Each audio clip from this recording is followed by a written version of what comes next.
Everybody, this is Tell the Truth Sports Radio. I'm your host, Ron Fitch, and I'm going to be like these tough NFL players. I have been sneezing and coughing a little bit. I'm going to do this. I'm going to do this reactionary post of the NFL because I did a college football. The two NFC and AFC champs last year are in trouble. The Chiefs are done. I'll get to them later. And the Eagles are in real trouble. They better be lucky they have a cushion. They lost the Chargers 22-19 and say it was Justin Herbert wasn't as great and Jalen Hurts was bad.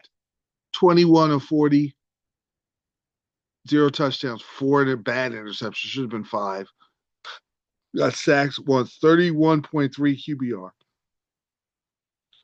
That is an F minus. That's almost like you can hike the ball and throw it in the ground and spike it, and you have a better rating. Barkley had 122 yards. They really went to A.J. Brown a lot. He had 6 receptions for 100 yards. Goddard did good. Smith was okay. Dropped ball. Brown dropped a ball that was an interception. And then he dropped a touchdown pass.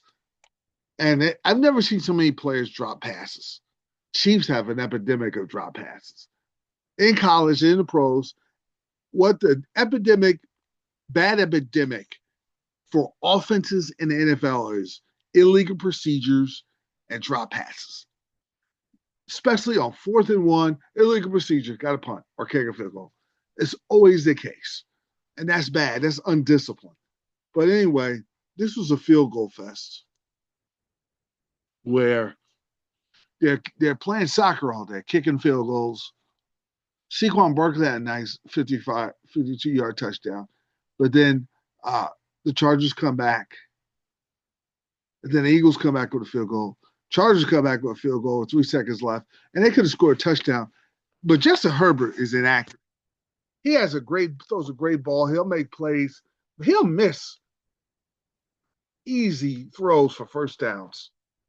And that's alarming. I've seen that a lot. Where a lot of times he used his legs and ran.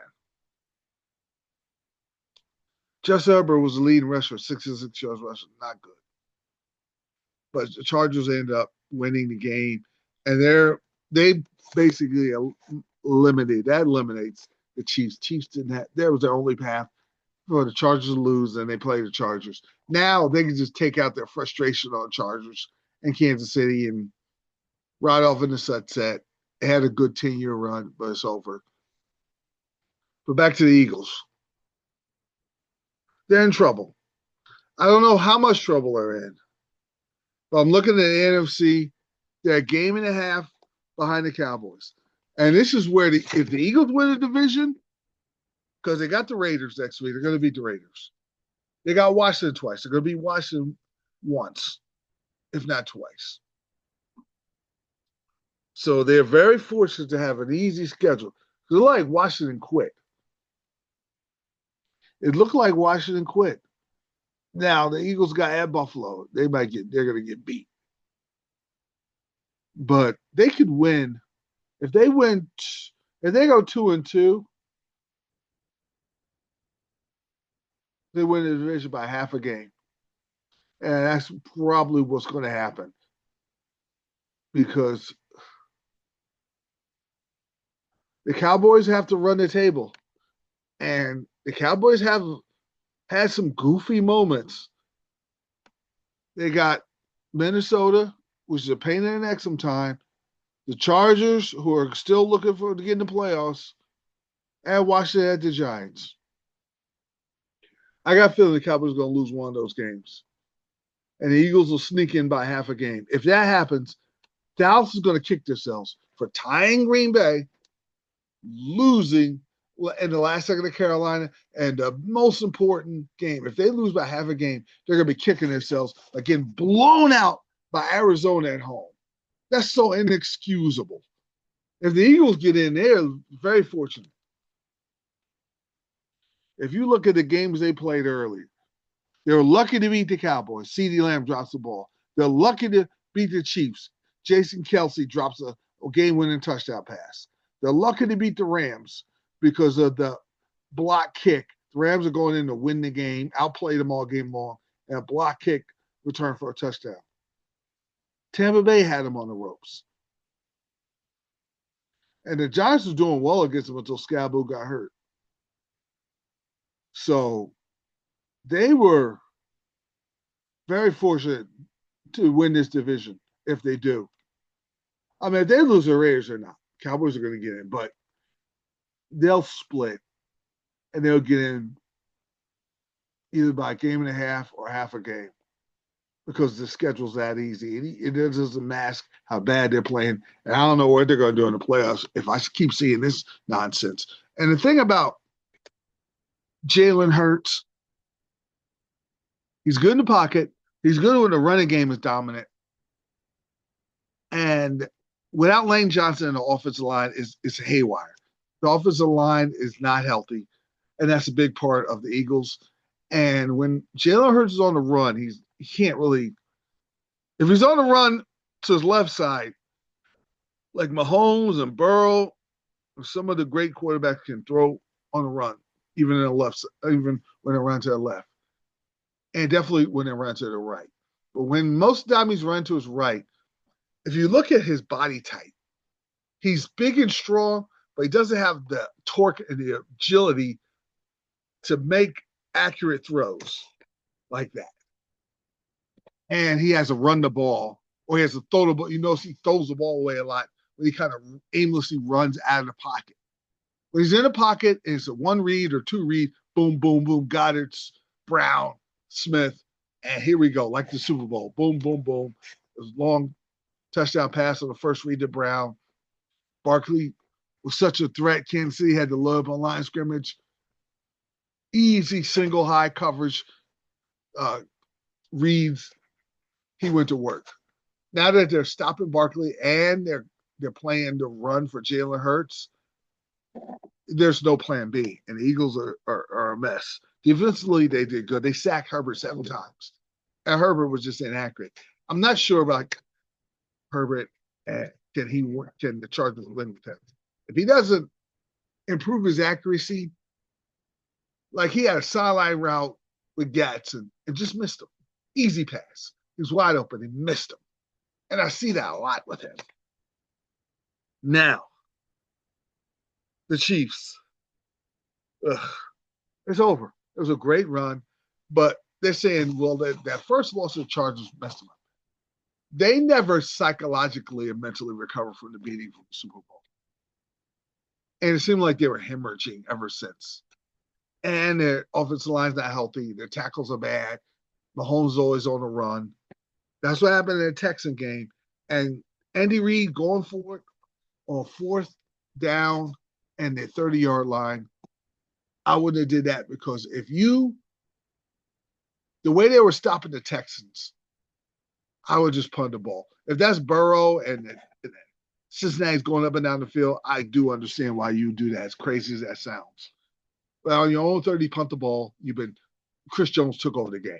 And they were coming out, and Kalafdis, they were coming after Stroud seriously in the second half. But once that happened, they gave the Texans momentum. They scored, game over. And Mahomes is missing. And Mahomes can't make the deep throw anymore. Maybe he can, in the future, you prove me wrong. Every time he's thrown the deep ball, it's either underthrown or overthrown. Or it's an interception. And now they're missing on short passes, a couple of pass drop balls. And Mahomes has been kind of inaccurate, too. It's a bad game he had. But I think he's rushing, too, because the line's so bad, he's rushing. Like, Pittsburgh won because Aaron Rodgers was able to relax a little bit. And he seemed like Aaron Rodgers. He scored. I did a discount double check. The deep ball, the deep balls he was throwing to their receivers, DJ Metcalf and Mims. That was more like him. But a lot of times, if you have no offensive line and they can't block a lick, and you're out there it's one Mississippi, and you're on the ground, even if you have time, your clock is rushed so much, you're a mess. And Mahomes is getting out of the pocket too fast instead of sitting in the pocket making throws. He's looking to get out of that pocket almost every time. And sometimes there's a play when you're set in the pocket and you go to Kelsey or tight end. Once you leave the pocket, it's broken, and now it's street ball. And a lot of times it's not working right now, especially a disciplined defense is Houston. I'm going to tell you something. The Houston Texans are never clutch. They never do anything in the playoffs. If Stroud could play good with that defense, they go Super Bowl. And I'm Texans and Super Bowl should never come out of my mouth. But that's the reality. I don't know if the Broncos and the Patriots have enough experience when the playoffs come. They're going to be the 1 and 2 seed, but I don't know if they have enough. And when it comes to the AFC, Buffalo had a good win against Cincinnati. Those 2 interceptions late because they were just going up and down the field of Buffalo and Cincinnati on each other. And Buffalo's got to do something with that defense. Because you're not gonna beat New England next week playing that kind of defense. I'm hoping Josh Allen could come and be Superman. For them to beat New England, their receivers have to come to the forefront. Have to. In that game, Josh Allen was Superman. Of course he's going to be Superman.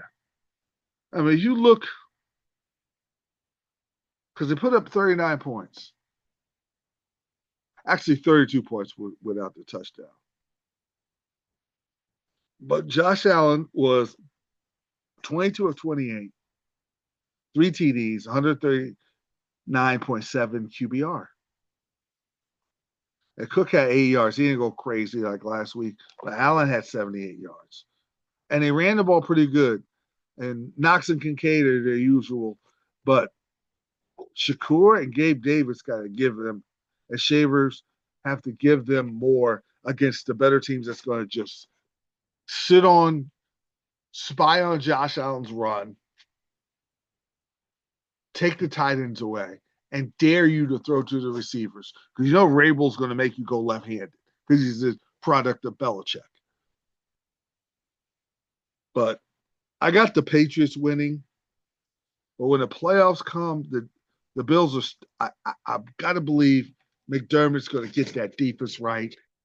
And you got to figure out how to get Gabe Davis and Shakur the ball a little more because that opens up Cook, who's having an MVP season. If you look at the rest of the AFC, Jacksonville's on fire. It can be pretty dangerous. I love the Texans.